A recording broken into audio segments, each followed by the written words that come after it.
Մտահոգիչ է դառնում բուժաշխատողների նկատմամբ հարձակումները, կարելի է ասել, այդ երևույթները, որոնք վերջերս արձանագրվեցին, նախ ինչով եք պայմանավորում եւ սա ընդհանուր այս անպատժելիության մթնոլորտի հետևանքը չէ, երբ որ օրինակ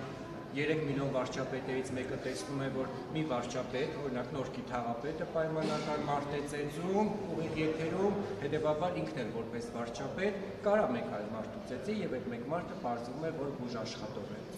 Ընդհանուր առմամբ բռնության նկատմամբ մենք բոլորս պետք է զրո հանդուրժողականություն ունենանք, անկախ նրանից բռնության հեղինակը ով է եւ ում նկատմամբ է այդ բռնությունը կիրառվում։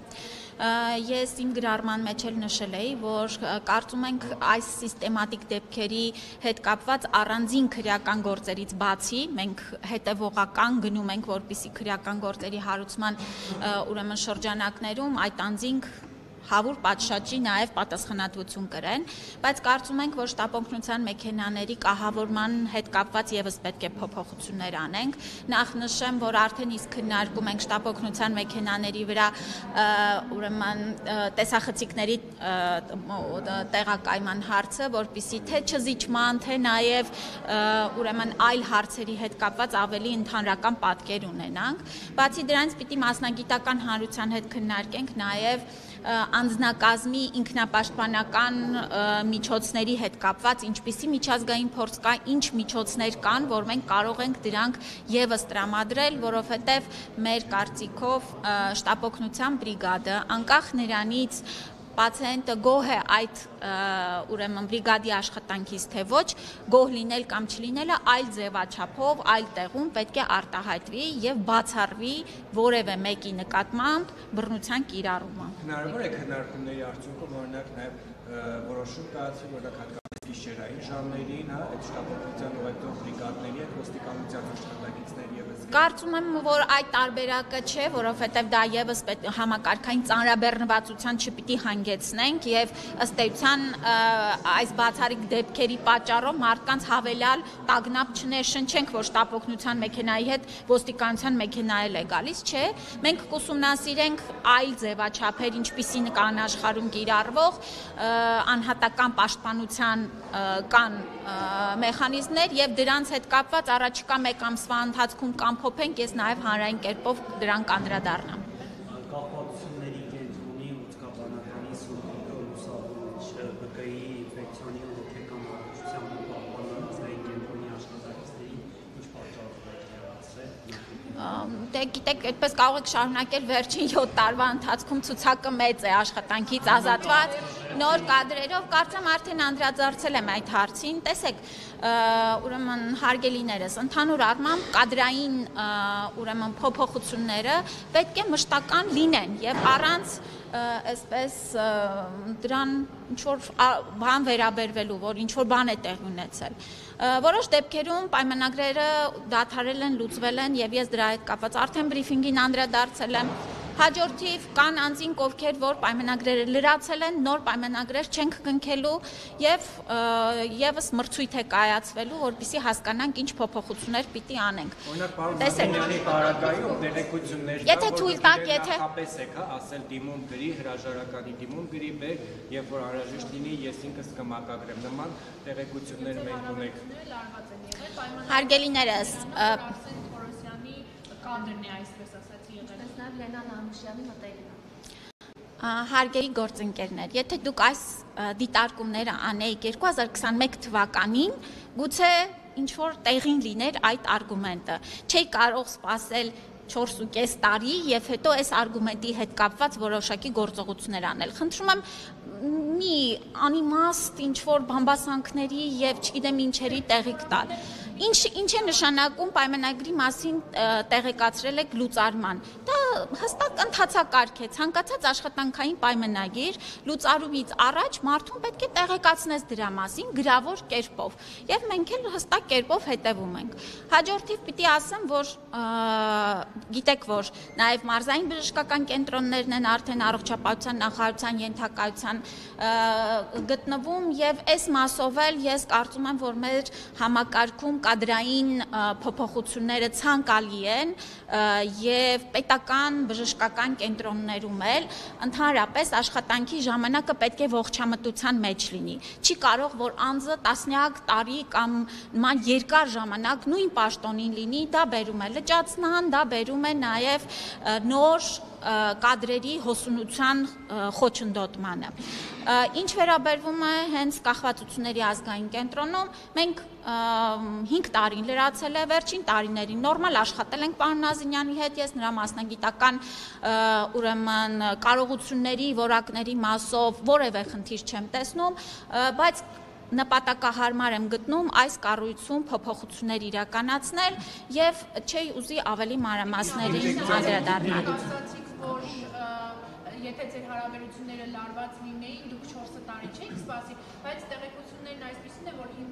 լարվել է այն բանից հետո, երբ ՀՊԱ-կան պատգամավոր Կարեն Սարուխանյանը երբ տարվել է կախվածությունների ազգային կենտրոն եւ պետք է թմրանյութի Հա ես ապշում եմ, գիտեք, իսկապես ապշում եմ, թե ինչի հետ եք կապում, ընդհանրապես ինչ կապ ունի դա, ասենք ինչ չեմ եղել։ Ձեզ չեն տեղեկացրել, որ օրինակ Կարեն Սարուխանյանը Ուրեմն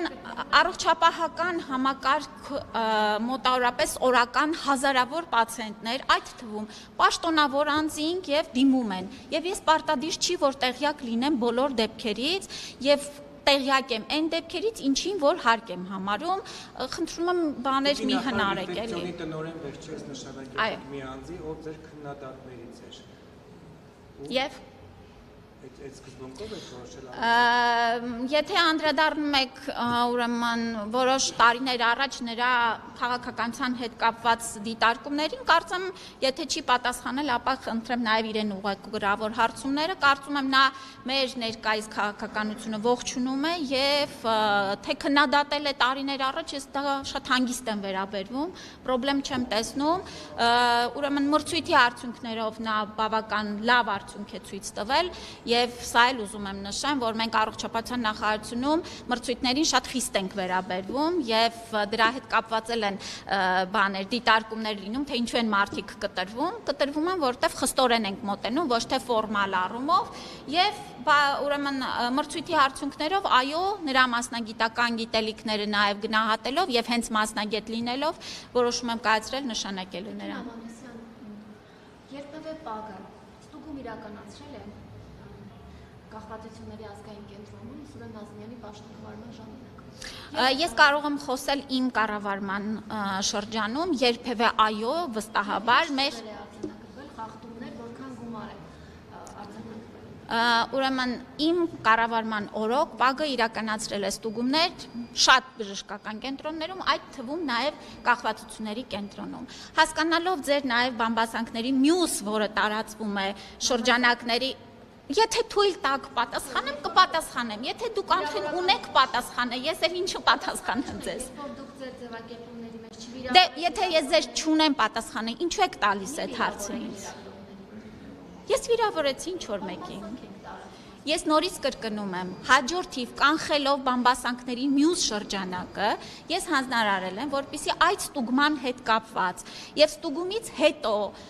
թե պետական վերահսկողական ծառայության կողմից իրականացված ստուգումները նախարարությունում, թե ինչպես են իրականացվել ստուգումները եւ արդյունքները ինչպիսին են եղել։ Եվ դրա շրջանակներում հարուցված քրեական գործի շրջանակներում իրականացված ստուգումները, թե արդյոք այդ ընթացքում որևէ պաշտոնատար անձ իր լիազորությունները անցել է թե ոչ, հստակ տեղեկանք պատրաստել եւ ձեզ տրամադրել, որ դուք որևէ չբացահայտված հարց չունենաք։ Ես ձեզ ինչպես վիրավորեցի։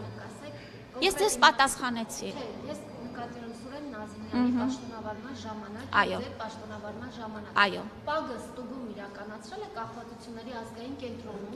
Հարգելիս։ Խախտումներ է արձանագրել եւ որքան գումարի։ Հարգելիս, ես ձեզ պատասխանեցի։ Այո։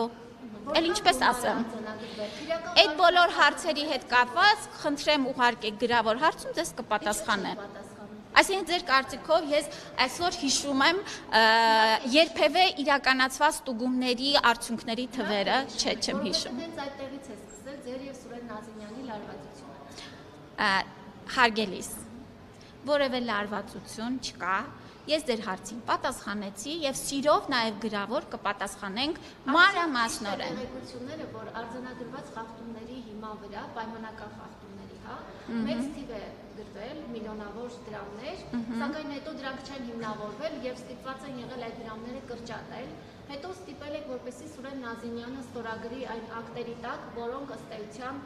ինչպես տեղեկություններն են ինչպես մեր աղբյուրներն են հայտնում, ըստ էության դրանք հիմնավորված չեն եղել, սակայն դուք պարբերաբար ստիպել եք, որպեսզի Սուրեն Նազիմյանը այդ ակտերի տակ ստորագրի։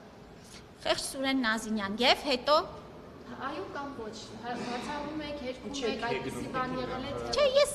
դուք հարցը տվեցիք, ես մանրամասն հարցին պատասխանեցի։ Ստուգումներ եղել են։ Թույլ տվեք ավարտեմ։ Ստուգումներ եղել են, արդյունքների վերաբերյալ եւս ստուգումներ եղել են, ես ավելի մանրամասն ձեզ պատասխանեցի։ Ձեր բոլոր հարցադրումների հետ կապված այլ պետական վերահսկողական կազմակերպություններ ստուգումներ են իրականացրել, թե արդյոք ստուգումների մասին եմ ասում, որը ենթակա է առողջապահության նախարարությանը։ Ես ձեզ պատասխանեցի։ Շատ Շատ լավ չպատասխանեցի։ Ասում Գրիգոր լուսավորիչում ու կաբանականում նվիրատվությունների ֆոնդերից դուք տեղյակ եք, արդյոք տնօրենների փոփոխությունը հենց այդ ֆոնդերի հետ է կապված։ Ես այս հարցի հետ կապված արդեն բրիֆինգին պատասխաններ տվել եմ, ավելացնելու ոչինչ չունեմ, կարծում եմ արդեն բոլոր